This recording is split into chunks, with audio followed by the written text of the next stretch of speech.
Shalom and welcome to another in our series of podcasts from Temple Beth Am, a dynamic center for conservative Judaism in Los Angeles. This is a recording of a Shabbat sermon by Rabbi-Cantor Hillary Chorny. Back in the 1990s, Dr. Bill Thomas was working in homes for the aged in upstate New York. His experiences of the residences was that they were these lifeless spaces except for the people themselves, and just barely that.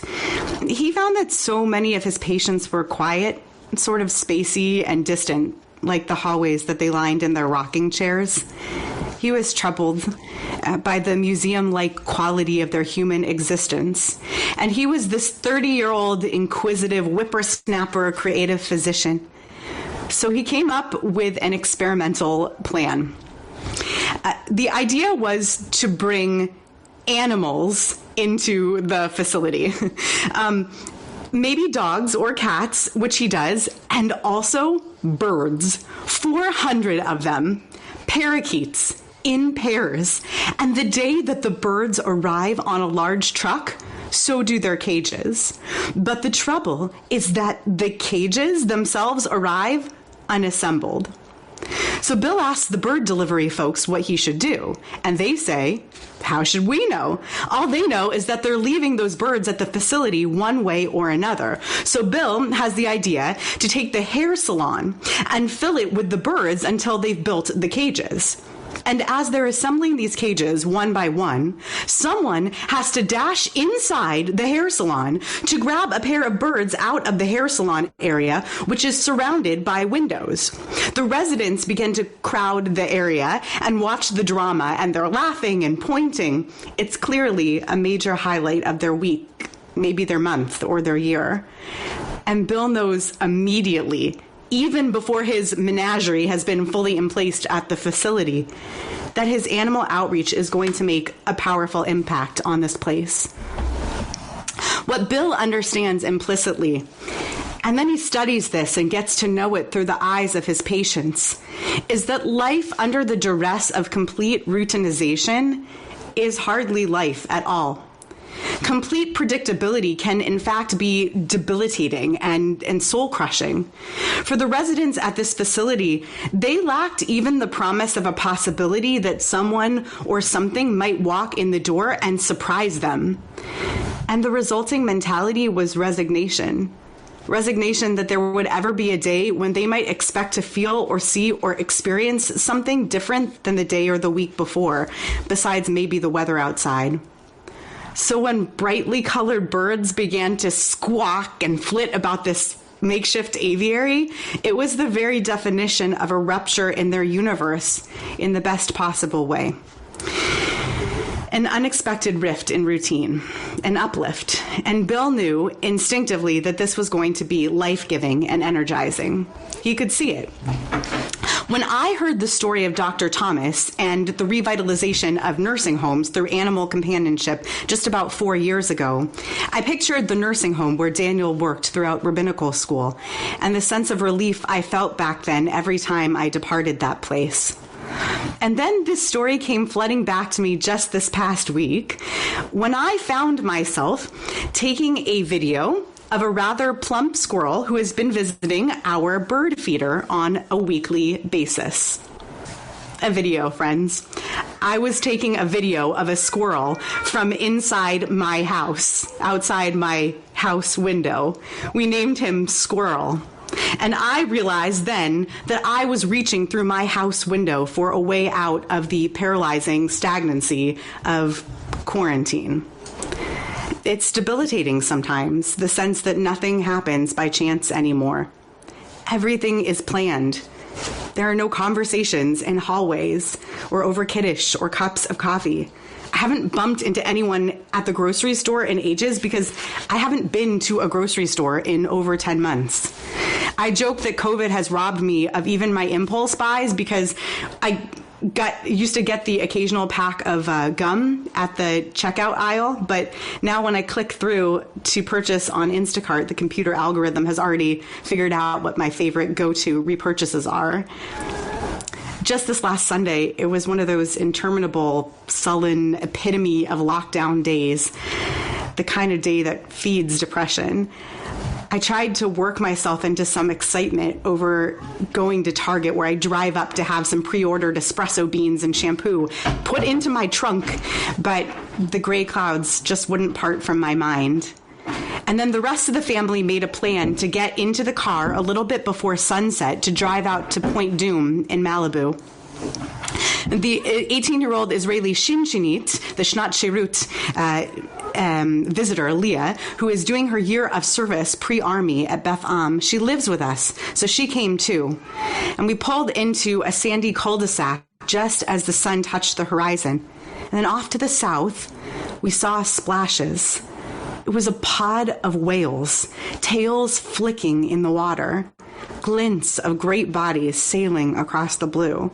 It was quick and mighty and awesome. It was totally spontaneous. Martin Buber wrote, "The relation between I and thou is only possible in the spontaneity of a timeless now. A meeting remembered is no longer the living relation. In memory, one's former thou has already become an it. In other words, to be in direct relationship with God only happens in moments when we allow the universe to surprise us. We hop in a car and drive towards sunset on an awfully dreary day, only to catch a glimpse of creatures below coming to greet us as they travel past our shores. We release birds into our room and we hold our hands up to the glass to smile at the chaos fluttering inside. And it's our willingness to crack a door open and allow surprise to re-enter that lets the light of divinity and hope and faith back in." Now, there are little vignettes about hope and faith in the face of crisis that are peppered throughout the story of Yetziat Mitzrayim, of leaving Egypt. The one that you might know well is the story of Nachshon ben Aminadav, the toad dipper, who was willing to be the first to step into the sea even before it split, with the audacious and fantastical hope that a miracle awaited, and, spoiler alert, it did. But that's next week's Parsha. Here in Parshat Bo, too, we have a moment of spontaneity and courage. Vayofu et habet batzek, asher hotziu mimitzrayim, ugot matzot ki lo chametz, ki gorshu mimitzrayim, velo yochlu lihitmamea, v'gam tzeda lo asu lahem. And they baked unleavened cakes of dough that they'd taken out of Egypt, for it was not leavened, since they had been driven out of Egypt and couldn't delay, nor had they prepared any provisions for themselves. Matzah. It's the bread of affliction, and it's the bread of freedom, and it's also the bread of spontaneity.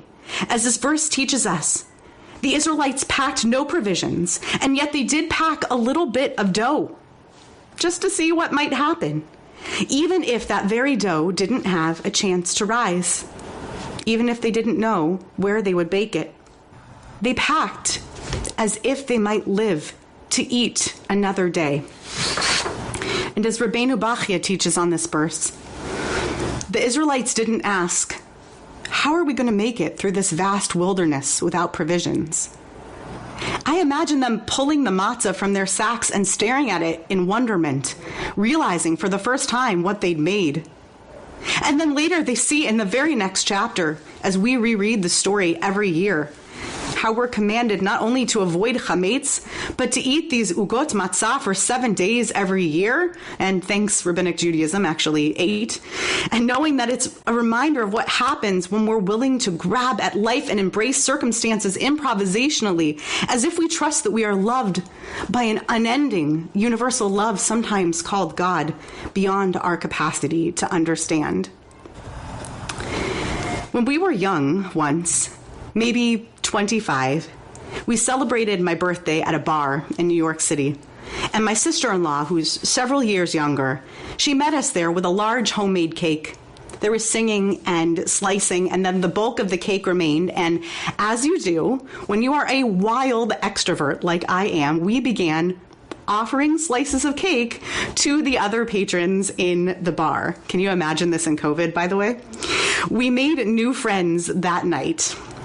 After all, when you go to a bar, you expect a free drink around on the house at best, but a slice of chocolate cake, now that's a story that you tell the next day. We introduced one radically interesting element to the night, and we let the rest unfold. I read an excerpt from a book by Erwin Hoffman, who's a psychoanalyst, in which he explains that ritual and spontaneity, I actually think that's the name of the book, provide an important balance to each other. And it's not possible, to remain in equilibrium between the two. Nor can you survive a life that's entirely scheduled or fully built on impulse. Life is an exercise in constantly rebalancing the two poles. There's a story that speaks to this, and one that came to me, and I'll thank Rabbi Kligfeld for his Facebook post yesterday for reminding me of this. It calls to mind the blessed memory of ball player Hank Aaron, Zichrono Livracha, whom the world lost yesterday. Hank was a record-smashing baseball star who spent his lifetime fighting against racism and bursting through barriers. Back in 1974, Hank was primed to overtake Babe Ruth's title as the home run king. He was sitting at 714 when he stepped up to the plate for his Atlanta Braves. Go Braves! Milo Hamilton said that he was, quote, the lucky son of a gun to be the announcer of that game, and that ultimately he let that moment soar on his strong suit, spontaneity. But Milo was also quoted as saying, I made a mental note not to say, Holy Toledo, because that was my catchphrase. It was his day, not mine. So he had a small plan and a little spontaneity, and together it made a radio call for the history books. But that was then, and today is now. And in moments of darkness and duress, and I'll name that the one that we're living in is a moment like that, when spontaneity is shrunken to only the most occasional possibilities, it becomes a precious gem. When you get a little taste of it, a glimpse of wildlife at play, even that first taste of matzah at the Seder, it's delicious. The reminder that the world can still surprise us is life-affirming. I have a plan for the Shabbat afternoon, and I know, by any measure pre-COVID, it's not particularly dynamic or colorful, but I'm leaning into it with everything I can muster. When Shabbat lunch is over, I'm heading over to our north window, the one by the bird feeder, just to sit and watch the urban wildlife pass through the green brush. Maybe, if I'm really, really lucky, the squirrel will even come for a visit. But you can't plan for that kind of magic. Shabbat Shalom. You have been listening to another in our series of podcasts from Temple Beth Am, a dynamic center for conservative Judaism in Los Angeles. If you enjoy these podcasts, we invite you to write a review on the Apple Podcast site or wherever you get your podcasts. For more information about Temple Beth Am Los Angeles, go to tbala.org.